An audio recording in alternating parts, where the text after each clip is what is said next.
ఆ మహిళా నేత ఇప్పుడు ఆంధ్ర రాష్ట్ర రాజకీయాల్లో హాట్ టాపిక్గా మారారు. ఆస్తుల తగాదాలో ఆ సోదరి అన్నపైనే బాణాలు ఎక్కుపెట్టి రాష్ట్ర రాజకీయాల్లో సంచలనమవుతున్నారు. కుటుంబ వ్యవహారాల సంగతి పక్కన పెడితే శివంగిలా శివాలెత్తి ఆమె రోజుకో రకంగా సోదర టీంను టార్గెట్ చేస్తున్నారు. ఘాటైన పదజాలంతో విరుచుకుపడుతున్నారు. ఈ లెక్కన సదరు అన్నయ్య బృందం సైతం సున్నితంగానే నీతులు చెప్పినట్టుగా చెప్తూ గట్టిగానే ఇచ్చేస్తున్నారు. అయితే ఆ నాయకురాలి వ్యాఖ్యలు రాజకీయ వ్యూహంలో భాగమా లేక కుటుంబ యుద్ధమా అనే చర్చ నడుస్తోంది. మొత్తానికి కుటుంబ రాజకీయాలు రాష్ట్ర స్థాయి రాజకీయ ఎజెండాగా మారాయి. అయితే ఈ వివాదం రాబోయే ఎన్నికల్లో ఎలాంటి ప్రభావం చూపుతుందో లేదా షర్మిల రాజకీయ భవిష్యత్తు ఎలా ఉంటుందో అనేది హాట్ టాపిక్గా మారింది.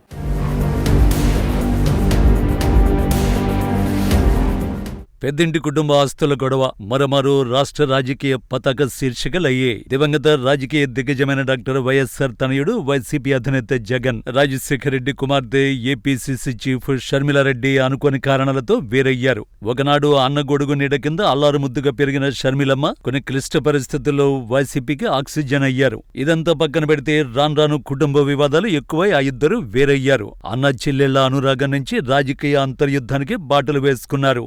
వాస్తవానికి జగన్ స్వయంగా చెల్లెలు విమర్శలకు సూటిగా జవాబు ఇవ్వకపోయినా ఆయన సైన్యం షర్మిలను టార్గెట్ చేస్తూ సున్నితంగానే జవాబులు ఇస్తున్నారు.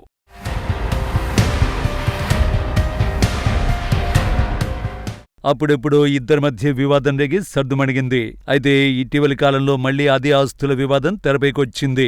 ఈ సందర్భంలోనే తల్లి విజయమ్మ ఓ లేఖతో వివరణ కూడా ఇచ్చారు. దీంతో కడప జిల్లాలో మాజీ సీఎం జగన్ కు అత్యంత సన్నిహితుడిగా ఉంటున్న మాజీ ఎమ్మెల్యే రాచమల్లు శివప్రసాద్ రెడ్డి ఘాటుగా స్పందించారు. వైఎస్ఆర్ కుటుంబ ఆస్తుల విషయమై ఆయన మీడియా ముందుకు వచ్చారు. దీంతో వైఎస్ షర్మిల స్వరం పెంచారు. విజయవాడలో మొదలైన విమర్శల దాడి సొంత జిల్లా కడపకొచ్చేదాకా ఆమె ఆపలేదు. మొన్నటికి సొంత నియోజకవర్గమైన పులివెందులలో అరటి రైతుల గోడును జిల్లా అధికారుల దృష్టికి తీసుకువెళ్లారు. ఈ క్రమంలోనే వైఎస్ షర్మిలారెడ్డి వైసీపీ బృందంపై మరోమారు విరుచుకుపడ్డారు. అంతేకాదు ఘాటుగా స్పందించారు.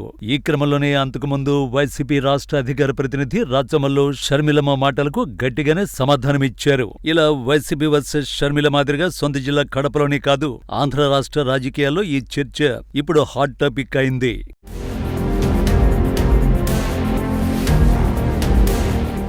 తల్లి విజయమ్మ స్పష్టమైన లేఖను విడుదల చేసిన ఈ సైతాను సైన్యానికి ఏం పనంటూ షర్మిలారెడ్డి చేసిన వ్యాఖ్యలు ఒకసారిగా రాష్ట్ర రాజకీయాల్ని మలుపు తిప్పే. ఈ విధానంతో కొంతమంది వైసీపీ నేతలు ఇదంతా తెలుగుదేశం అధినేత రాష్ట్ర ముఖ్యమంత్రి చంద్రబాబు కుట్రే అంటూ బయటకొచ్చారు. బాబు స్క్రిప్ట్ ను షర్మిలారెడ్డి మీడియా ముందుకొచ్చి చదివేస్తున్నారంటూ విమర్శల దాడి చేస్తున్నారు. అలా షర్మిల వర్సెస్ వైసీపీ నుంచి మొదలైన ఈ వివాదం వైసీపీ టీడీపీల మధ్య విమర్శల దాడికి దారితీసిందని చెప్పొచ్చు. ఇదే సందర్భంలో కడప కలెక్టరేట్లో అరటి రైతుల బాధల్ని వివరిస్తూ మరోసారి ఘాటైన వ్యాఖ్యలు చేయడం గమనార్హం. వారిని కుక్కలతో కూడా పోల్చడం సరికాదు, అవి కూడా బాధపడతాయంటూ ఘాటైన పదజాలాన్ని వాడారు. షర్మిలారెడ్డి ఒకసారిగా రాష్ట్ర రాజకీయాల పరంపరలో ఇప్పుడున్న ఉత్కంఠ పరిస్థితుల్లో తాజా వివాదానికి క్యారఫ్ అడ్రస్ గా నిలిచారు.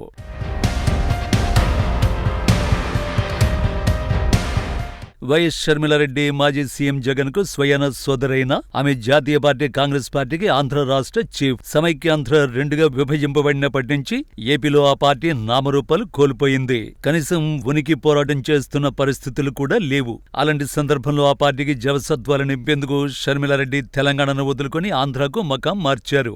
ఈ క్రమంలో రాజన్నపేటగా ఆమె తన చరిష్మాను కాంగ్రెస్ పార్టీకి దట్టిస్తున్నారు. అడపాదడప వివిధ కార్యక్రమాల పేరుతో పార్టీని బలోపేతం చేసేందుకు చెమటోడుస్తున్నారు. చాలా సందర్భాల్లో గత వైసీపీ పాలనపై దండయాత్రలు కొనసాగిస్తున్నారు. అలనాటి జగన్ పాలనపై కారాలు నోరుతున్నారు. అదే సందర్భంలో కూటమి పాలనపైన విమర్శలు గుప్పించుకుంటూ వస్తున్నారు. ఇలా షర్మిలారెడ్డి కాంగ్రెస్ పార్టీకి సెలనెక్కించే పనిలో పడ్డారు. కాగా 2024 ఎన్నికల్లో కడప పార్లమెంటు స్థానం నుంచి పోటీ చేసిన వైఎస్ తనయ అటు కడపతో పాటు పులివెందులలో సొంత కుటుంబ సభ్యులకు చుక్కలు చూపించారన్నది విశ్లేషకుల మాట. ఇలా వైఎస్ కుటుంబ వివాదాలు రాష్ట్ర రాజకీయాల్లో ఇప్పుడు చర్చనీయాంశంగా మారాయని చెప్పుకోవచ్చు.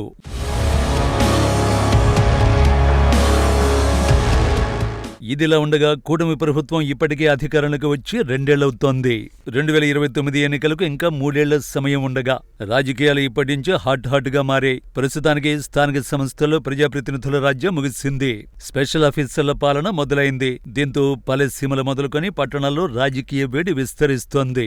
అదే సమయంలో నియోజకవర్గాల పునర్విభజన సైతం ఆశావహుల్లో ఆయా పార్టీ నేతల్లో కాకపుట్టిస్తోంది.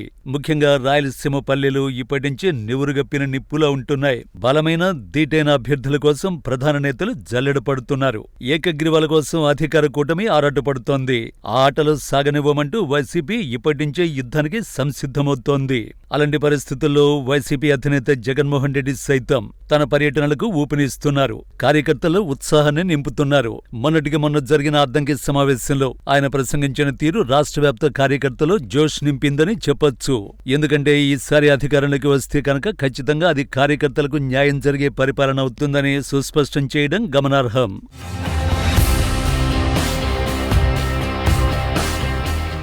ఇలా ఆంధ్ర రాష్ట్ర రాజకీయాల్లో ప్రధాన కూటమి పార్టీలతో వైసీపీ గట్టి యుద్ధమే చేస్తోంది. అదే సందర్భంలో కాంగ్రెస్ పార్టీ అధినేత్రి వైఎస్ షర్మిలారెడ్డి అన్న జగన్మోహన్ రెడ్డిపై విమర్శలకు పదును పెట్టారు.